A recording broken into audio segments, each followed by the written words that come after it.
to Storytime with Herbal Roots zine. I'm Kristine Brown, and today I'm going to read to you a story that I wrote for Herbal Roots zine from issue number 19, Mad About Mullein.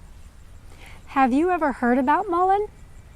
Even if you haven't, you've most likely seen it growing on the roadside, his torch-shaped flower stalks loaded with buttery yellow flowers.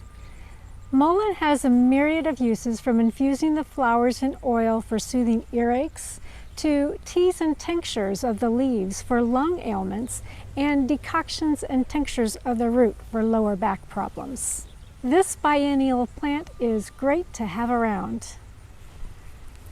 Today's story is the story of Mullein, and it tells how mullein came to be.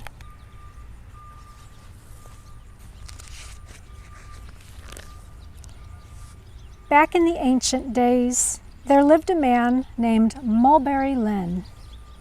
Mullein, or Mull, was known in his village as a healer. In fact, he had answered this calling at a young age of 6 when he followed his grandmother around as she tended to the village people. Mull dedicated his life to healing others, always putting the villagers' needs in front of his own. He never took a wife and never had any children. He lived in a small shack at the edge of town with a garden which mainly grew healing herbs that he had learned to grow from his grandmother. The rest of the herbs he used for healing he harvested in the woods, fields, and near the streams. In exchange for healing and treating the villagers, Mull was given food, clothing, and other necessities. The villagers saw that his every need was taken care of, even delivering wood for his fireplace. As Mull grew older, he realized he would not be around to heal the villagers forever, even though he wished he could be, so he took on an apprentice, a young girl who was orphaned and living on the streets. She had begun following him during his village rounds and assisting him with his patients, fetching water, bandages, and occasionally fresh herbs from the village gardens or nearby woods. He felt she had enough wisdom to become a suitable replacement, and he began training her in earnest. Many years passed, the winters getting longer and colder, and Mull felt his energy and life draining from his body. His young apprentice, Aldith, was now nearing 16 years old and had taken to doing the majority of the routine village rounds, seeking the advice and knowledge of Mull only on occasion. Mull had done well to train her, and he felt satisfied that she would be able to fully take his place at any time.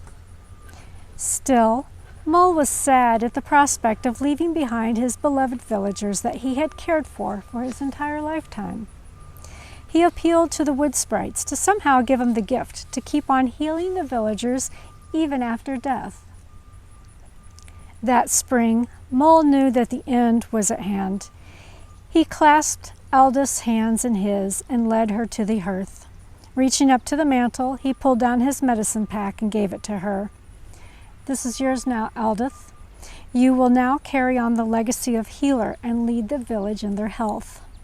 They are relying on you, and I know you will not let them down.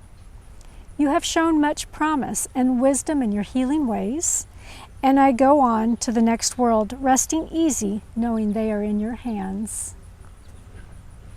Aldith wiped a tear from her eyes and gave Mull a hug.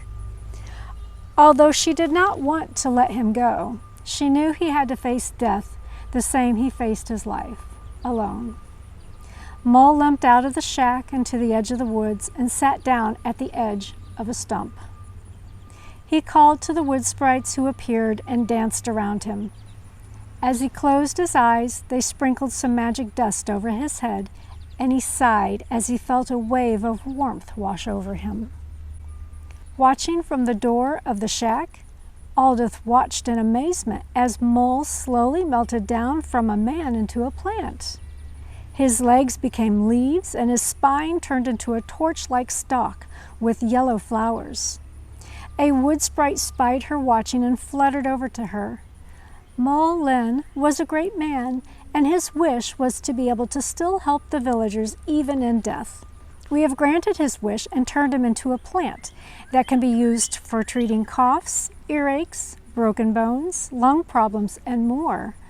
Use him often, for he has great healing power even in death. Smiling through her tears, Aldith walked to where Mullein was now growing. She harvested some flowers and leaves and took them into the shack to dry and make oils from. From that day forward, Mullein was the herb she reached for first whenever she was healing the villagers. Soon, the entire village knew of the new herb Mullein and started growing their own mullein plants in their own gardens. And that is how Mullein came to be. I hope you enjoyed today's story. If you'd like to learn more about Mullein, you can find the Mullein ebook in my shop. I'll put a link in the description. You can also find Mullein in the Herb Club, where you can get video lessons, expanded curriculum, and a community of like-minded parents and kids who are all interested in learning herbalism. You can find Herb Club on my website. The link is in the description as well. Thanks for visiting Herbal Roots Zine for Storytime, and I'll see you next time.